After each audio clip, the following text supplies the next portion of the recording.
Hi, everyone, and welcome to another edition of the Advisicon webinar series. Thanks for joining us for Simplified Project Initiation for the Rest of Us. Today's presentation is brought to you by Advisicon, where we help you with tools and training to maximize your impact, productivity, and purpose. My name is David Hogan, the director of Advisicon's Academy, and I will be your guide for today's presentation. I wonder if you've ever had an experience like this one. Someone you care about, maybe a child, comes to you and says, "My whole world would be amazing if I could just have a tree house." So you decide you want to surprise them and you go to work on a tree house. You pick the ideal spot, you get all the materials, you make a plan, you invest the time and put a bunch of sweat and energy into the endeavor. Then comes the moment for the big reveal. And instead of leaps and shouts of joy, adoration, and gratitude, you sense they're kind of disappointed. Why? Because in their mind, they saw something like this. Ouch, that's frustrating. Have you ever had this experience?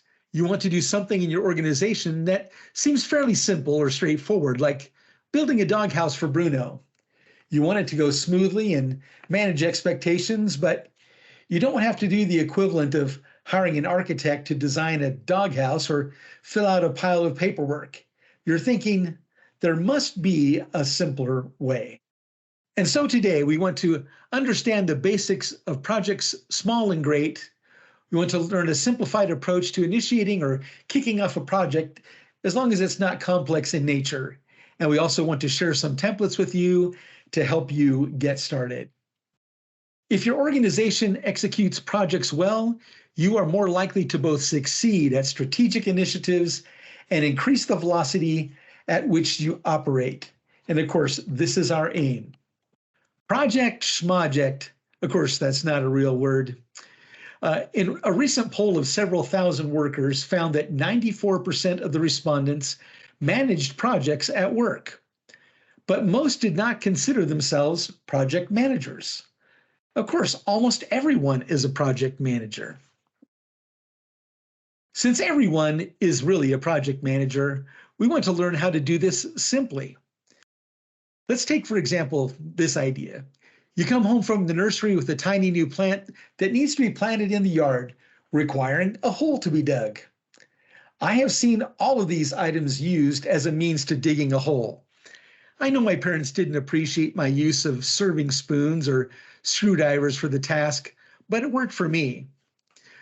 Well, likewise, there are lots of tools you can use to manage a project. But as often as possible, we want to keep managing the work simple so we can focus our energy on doing the work as opposed to managing the work. So we're going to jump into how we can launch a project with a solid flight plan that gives us a good chance of landing the project on time and, of course, at the desired destination. So let's get into some project basics. First of all, what exactly is a project? Well, a project is a collection of tasks that will produce a specific outcome or result. The outcome of a project is typically something that creates value, something new in your organization, like a new product or a new service or a capability that helps us to reduce costs or to create a better client experience. Projects have a distinct start and an end. Projects are not keep the joint running types of tasks. Things that are done over and over again are typically called business processes. Now, designing a business process, of course, could be a project, but the process itself is something different. Projects also have boundaries, like budgets and time frames and quality standards. And of course, it's important to understand our project's boundaries. So let's begin by talking about the stages of a project, or what we call the project life cycle. Today, we're going to break it up into 4 typical phases: initiation, planning, implementation, and project closing. Again, you're going to find many versions of project life cycles, but we're trying to keep it simple. And of course, our focus today will primarily be on the initiation or the kickoff of a new project. We always want to begin a project with the end in mind. First, why are we doing this project? Why is it important? And then we want to talk about the results that will be seen as a result of our hard work. And we also understand who is going to be involved in our project. So again, you should never undertake a project unless you understand the nature and the magnitude of the value that will be delivered. Just like our example with the treehouse, we want to make sure that we hit the bullseye.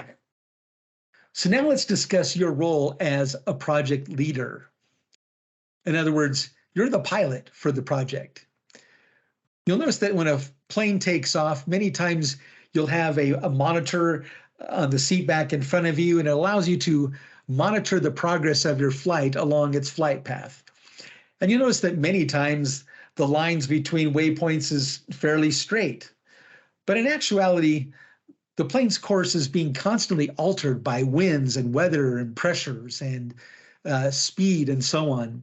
And so the flight system is making constant corrections to keep the plane on course. Well, the same is true for projects. As the pilot, you want to be aware of what project management professionals call the triple constraint. Now, don't get concerned about any semi-technical terms. The triple constraint is likely something that you have been using all your life, but you didn't call it that. Let's take, for example, the idea that you are in charge of the family vacation. So the first thing you do is you identify a goal for the vacation. Perhaps you want it to be memorable and you want it to renew your spirit. And so next, you might talk about and be concerned about the quality of the experience. So that's here at the center of the triple constraint triangle, meaning will it be, you want to do things that are fun. You want it to be enjoyable and relaxing. Next on your list, you'll probably be concerned about the scope, meaning what kind of things you'll be doing in the vacation that will deliver the quality that you're looking for. And so you might get a list of different activities that you want to do. One of the things that you'll be concerned about, of course, is the schedule for your vacation, meaning how many days will it be? How much time is it going to take to squeeze in all that fun that you identified in your scope? And then finally, of course, you're going to be concerned about the cost of this vacation, the budget. How much is it going to cost to do the activities that you wanted, and how much will it cost to have a vacation that lasts this number of days? Now, as I said before, once the plane takes off, it's your job as the pilot to manage the triple constraints because things change once everything gets started. For example, let's say that once you get on vacation, one of the activities that you wanted to do isn't doable. And so maybe your scope needs to change and you're going to pick something different. And then you realize, oh my goodness, if we change this scope, if we do this other activity we haven't planned on, maybe we're going to need more time. Maybe our vacation needs to be extended by a day. But of course, if you extend the time of the vacation, then maybe you're going to need to increase the budget or the cost. And so you can see that changing one element of the constraints often affects the other. For example, you might say, well, we're going to stay a day, but we found a way to do it cheaper, maybe by choosing something that wasn't quite as high quality. And so again, all the elements of the triple constraint can affect each other. And that's something that you're always going to be mindful of as you need to make adjustments in your project. So now we're going to discuss the project initiation document, meaning where you take all of these ideas and you record them so that everybody working on your project understands what they are and can communicate clearly about them. As we said before, the project initiation document includes why you're doing the project. What are the justifications for doing this project and doing it now? Also, what expectations are there? Meaning, how much is it going to cost? How long will it take? Who will be involved? And as we said before, how? Meaning, how will we break down the work? Who will do the work? Where will they do the work? And what approach might they take? And so on. So we're going to begin today by looking at a sample project initiation document, or PID. And we have this template available for you for download, and you'll see instructions on how to do that. and I just want to give you a sample of how you might want to use it. Today in our example, we're going to be creating a project initiation document for some product explainer videos for a product. And of course, this is totally made up. I don't even know if there is any such product as an XM234 anywhere in the world. But if there is, it is totally an accidental coincidence. The first thing that we do in our project initiation document is to give an overview, provide a high-level brief description of what this project is. And so in this case, we're going to create and deploy short videos describing how to install, troubleshoot, and perform maintenance on our new XM234 product line. Next, we want to be able to describe why we're doing this project. Some people might call it a business case, but typically remember that every project should deliver value, and many times projects are initiated to solve a problem, either for our customers or solve a problem for teams or people working within our own organization. But in any case, we're typically solving a problem or we're seizing on a new opportunity.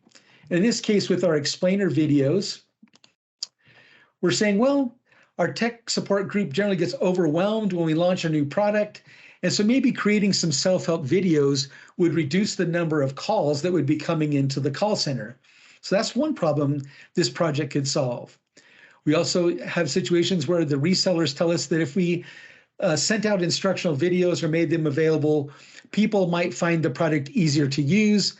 And of course, when you confuse people, they don't buy. So if you make it easy for them to understand, they'll be more likely to purchase. And thirdly, initial product returns on this product have been higher than we expected. So maybe if people had videos to help them understand how to use it more simply, they wouldn't return the product. So just some examples that are solved by creating our new explainer videos.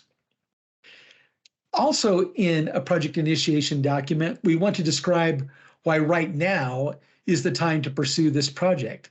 You know, companies are often not, and organizations, I should say, are not often short of good ideas. It's just always too important to understand what ideas should be pursued right now. And so you want to give a description of why right now is the time to initiate this project. In this case, we're going to say this product is still in early release, so videos could boost reviews that are done by industry critics. And of course, that would help sales. But it has to be done right now in order to take advantage of that. Having videos available for the upcoming spring trade shows would persuade industry buyers and maybe give a boost to the resulting press reviews that come out. So again, these things would be very time sensitive. And then of course, as we said before, by very definition, a project needs to deliver outcomes. And so we want to identify what the specific outcomes would be. So for our new explainer videos, we want to have favorable customer and industry reviews be one of our outcomes.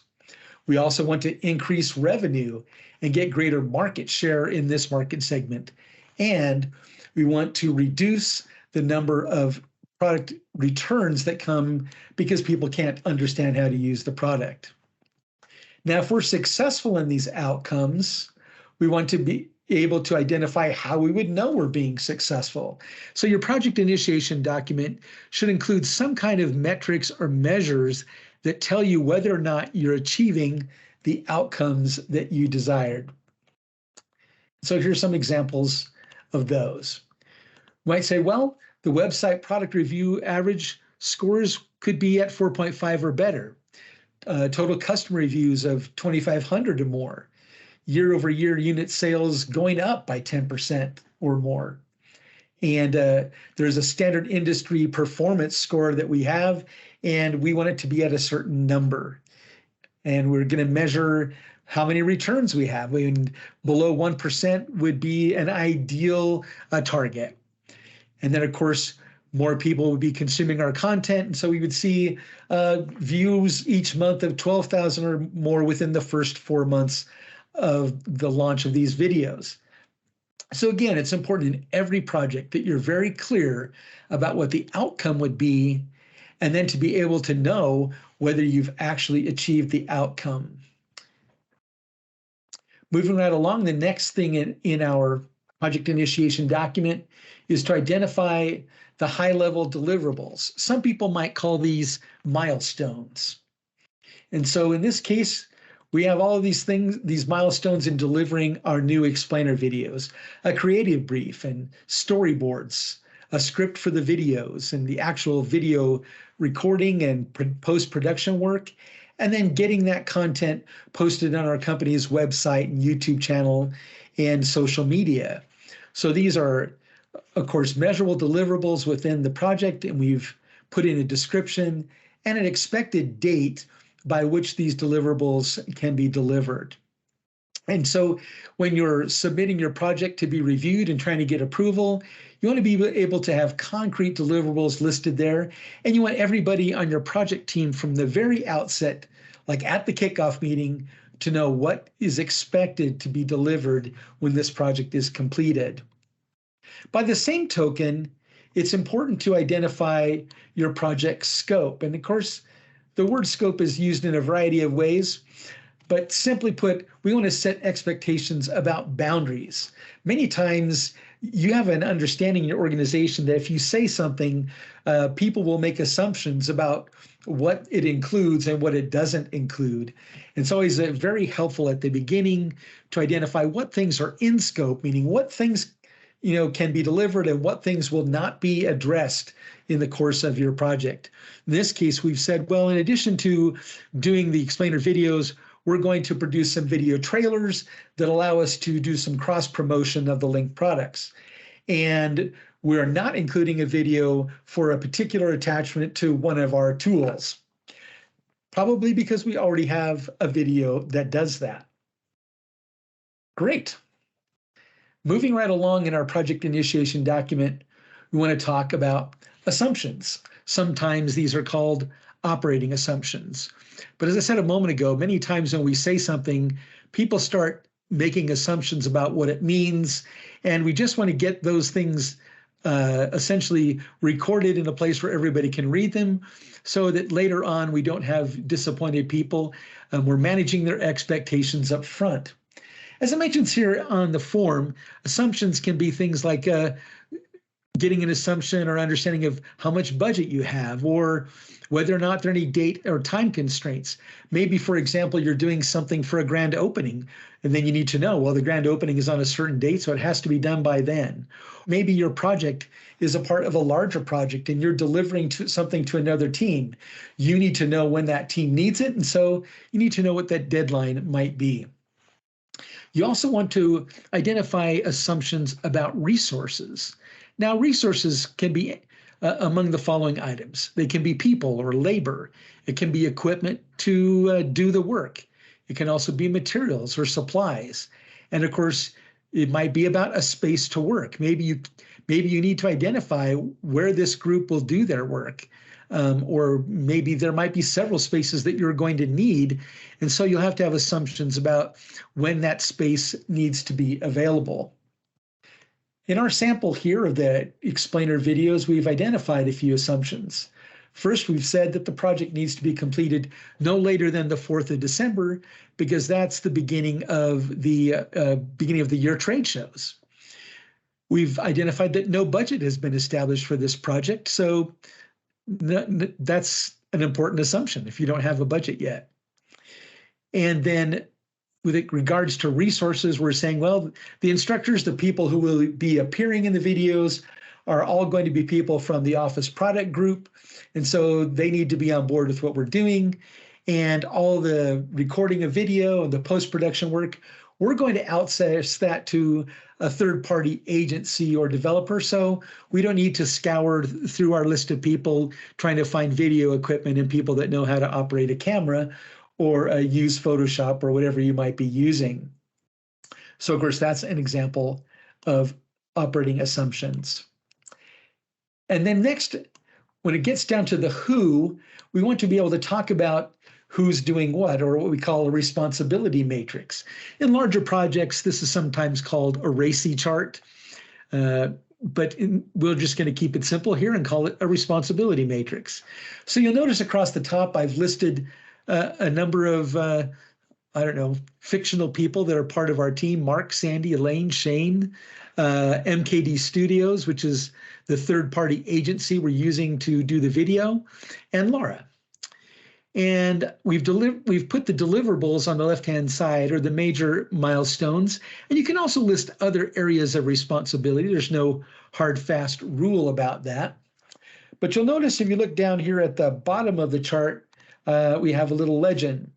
O meaning the owner, whoever is accountable for the deliverable. And then E for effort contributors, people who are going to actually help us do certain tasks. And then input contributors, people who are happy to give you their opinion, but they're not going to be rolling up their sleeves to help us actually do the work. And then an approver. Maybe somebody has to approve the work before it can actually be made part of the project, or they have to approve the budget for items.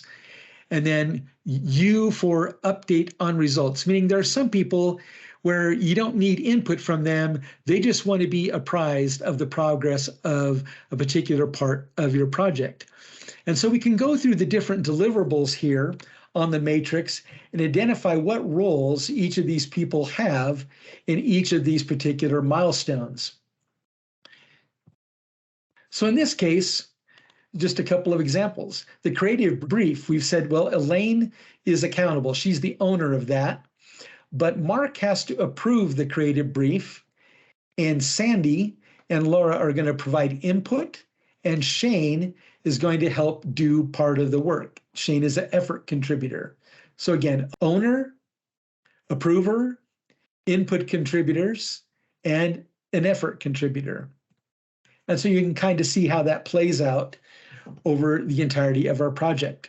So again, it just guides us as to knowing who to talk about what with and who needs to approve what along the way. The next element in our project initiation document is a communication plan.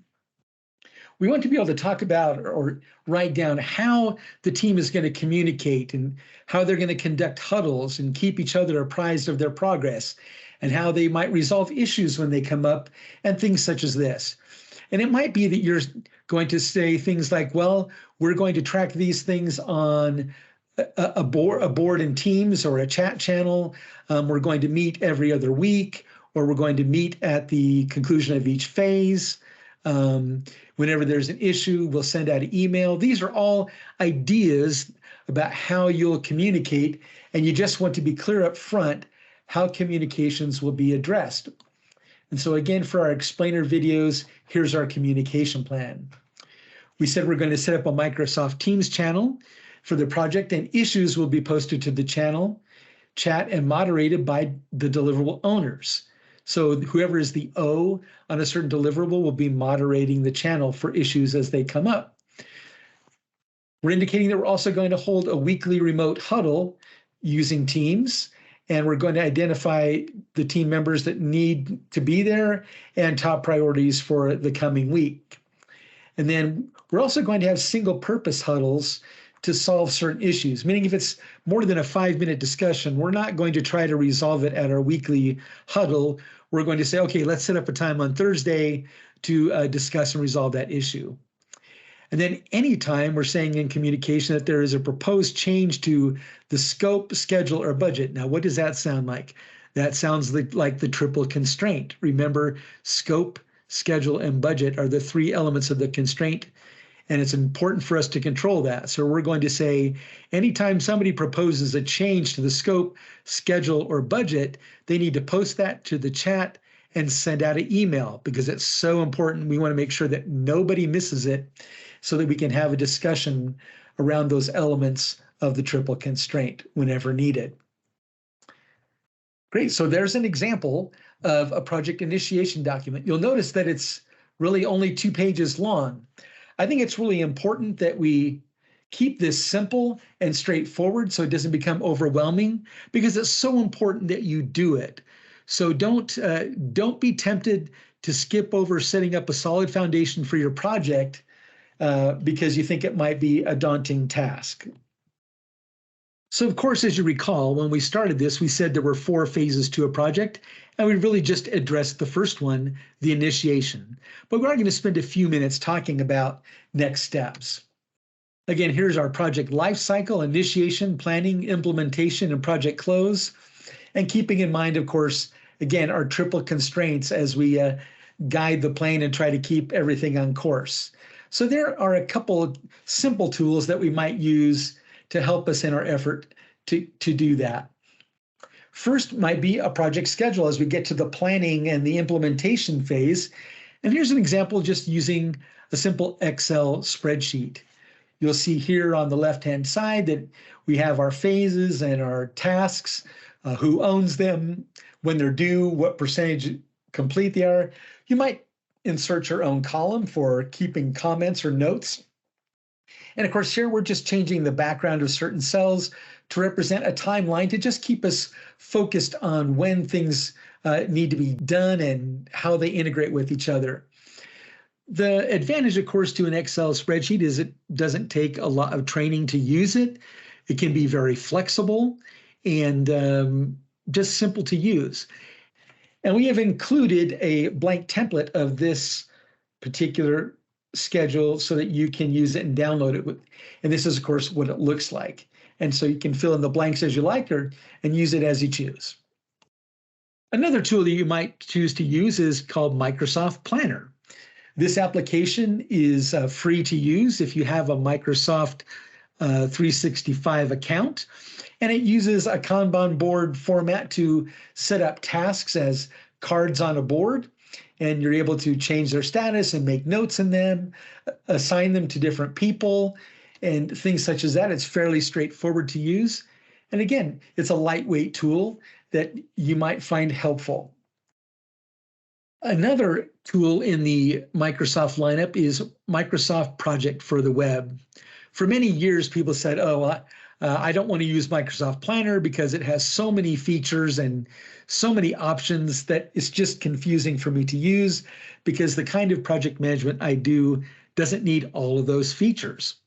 So of course, they launched Microsoft Project for the Web, which is a simpler web application that allows you to set up a project list, such as you see here with durations and start and end dates, and you can assign them to different people and so on. And here's an example of a Microsoft Project for the Web project. And you can see here, I can enter tasks, I can create phases, and you have a detail card that allows you to put in a start and end date, a priority, assign it to a person, identify how much of the work is done, and things such as that. So again, yet one more lightweight tool in your effort to do simpler project management. We also want to invite you to visit the Advisicon Academy at advisicon.thinkific.com. And here we have tools and templates for sale that can be helpful to you in developing your projects, such as project management lifecycle charts and different tools and templates. So in summary, we just want to remind you and have you remember that you want to establish a solid foundation for every project that you do, whether it's simple or complex.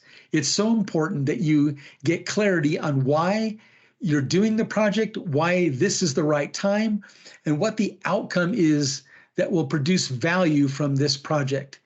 And then, of course, you want to set expectations and keep making course corrections with that triple constraint in mind, just like we did for managing your vacation.